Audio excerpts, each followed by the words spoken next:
Hello दोस्तों, आज जो मैं आपको कहानी सुनाने जा रही हूँ ये कहानी है सलवार सूट वाली चुड़ैल की। तो चलिए दोस्तों देखते हैं सलवार सूट वाली चुड़ैल की कहानी।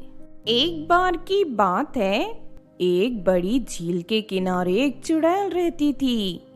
वो चुड़ैल सलवार सूट पहनती थी, इसीलिए सभी लोग उसे सलवार सूट वाली चुड़ैल कहते थे। एक दिन कावेरी सलवार सूट पहनकर कहीं जा रही थी कि तभी उसे चुड़ैल पकड़ लेती है।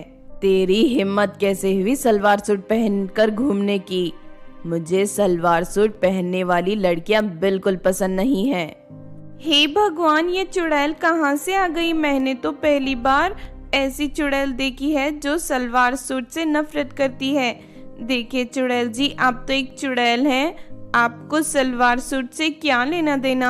सालों पहले मेरी एक सहेली ने सलवार सूट के लिए धोखे से मेरी जान ले ली थी। तब से मैं सलवार सूट पहनने वाली लड़कियों से नफरत करती हूँ। लेकिन चुड़ैल जी, इसमें मेरी क्या गलती है? आप मुझे छोड़ दीजिए। नहीं, मैं तुझे नहीं छोड़ूंगी। मेरे अंदर सलवार सूट वाली लड़कियों के लिए बहुत ज्यादा गुस्सा है। उसके बाद वो चुड़ैल कावेरी की दोनों आंखें निकालकर उसे अंधी करके वहां से भाग जाती है। इस तरह वो चुड़ैल सलवार सूट पहनने वाली लड़कियों को बदसूरत बनाकर अपना गुस्सा उतारती थी। फिर एक दिन नयनतारा अपनी दो सहेलियों के साथ बाजार से शॉपिंग करके लौट रही थी। उन तीनों लड़कियों ने सलवार सूट पहन रखे थे। हमें इस रास्ते से नहीं जाना चाहिए, कहते हैं यहाँ सलवार सूट वाली चुड़ैल भटकती है। तू नए जमाने की लड़की होकर चुड़ैल से डरती है? मुझे देख, मैं किसी चुड़ैल से नहीं डरती, और वैसे भी अगर कोई चुड़ैल आ गई तो मैं उसे दो चांटा लगाकर यहाँ से भगा दूंगी। इतना कहकर नयनतारा हंसने लगती है, लेकिन तभी अचानक उसके सामने चुड़ैल आकर खड़ी हो जाती है। क्यों रे लड़की, तू मुझे चांटा मारने वाली है? मैं तेरे सामने खड़ी हूँ, अगर तुझ में हिम्मत है तो मुझे चांटा मार के दिखा। ये सुनते ही नयनतारा की सिट्टी पिट्टी गुल हो जाती है। नहीं नहीं चुड़ैल जी, मैं तो मजाक कर रही थी। मुझे नहीं पता था कि आप सच में यहाँ आ जाओगी। मुझे माफ कर दीजिए, मैं दोबारा कभी आपका मजाक नहीं उड़ाऊंगी। माफी का शब्द मेरी डिक्शनरी में नहीं है। ऊपर से तुम तीनों ने सलवार सूट पहन रखा है, इसीलिए अब मैं तुम तीनों को बदसूरत बना दूंगी। तीनों लड़कियां चुड़ैल के पैर पकड़कर गिड़गिड़ाने लगती हैं, लेकिन चुड़ैल उन तीनों को गंजी करके वहां से भगा देती है। इस तरह चारों तरफ सलवार सूट वाली चुड़ैल का खौफ फैला जाता है। वहीं पास में पंखुड़ी नाम की एक लड़की सलवार सूट बेचने की दुकान चलाती थी।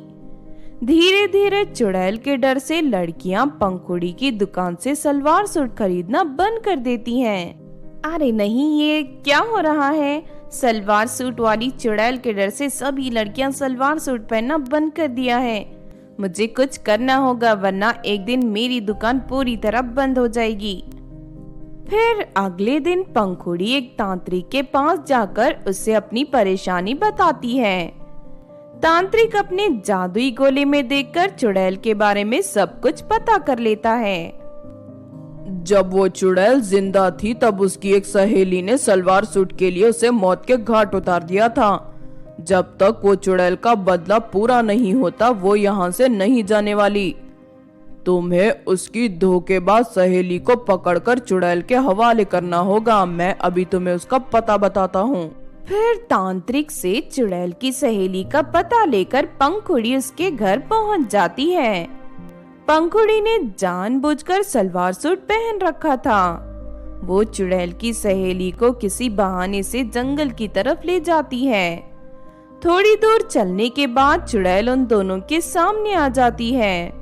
फिर चुड़ैल अपनी सहेली का गला पकड़ लेती है। मैं तुझे कितने सालों से ढूंढ रही थी, आखिरकार आज तू मुझे मिल ही गई। अरे नहीं, मुझे माफ कर दो, प्लीज मुझे माफ कर दो, मैं तो तुम्हारी सहेली हूँ। तेरे जैसी धोखेबाज सहेली की वजह से आज मैं चुड़ैल बनकर भटक रही हूँ। अब मैं तुझे मार कर अपना बदला पूरा करूंगी। उसके बाद चुड़ैल अपने हाथों से अपनी सहेली का गला काटकर उसे मार देती है। तुम्हारा बहुत बहुत शुक्रिया लड़की, तुमने इस धोखेबाज को यहाँ लाकर मेरा बदला पूरा करवाया है। आज के बाद किसी भी लड़की को डरने की जरूरत नहीं है। अब मैं यहाँ से जा रही हूँ हमेशा के लिए दूर। इतना कहते ही वो चुड़ैल वहाँ से गायब हो जाती है। उस दिन के बाद से चुड़ैल का खौफ पूरी तरह खत्म हो जाता है और सभी लड़कियां फिर से सलवार सूट पहनना शुरू कर देती हैं, जिस वजह से पंखुड़ी की दुकान फिर से चल पड़ती है। तो आपने देखा दोस्तों सलवार सूट वाली चुड़ैल की कहानी।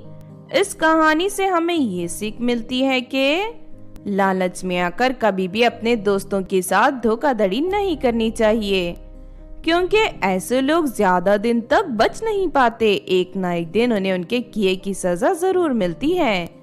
अगर ये कहानी आपको अच्छी लगी हो तो जरूर लाइक करें और हमारे चैनल छोटू टीवी को सब्सक्राइब भी कर लें। और हाँ दोस्तों, हमें कमेंट करके जरूर बताना कि आपको कहानी कैसी लगी।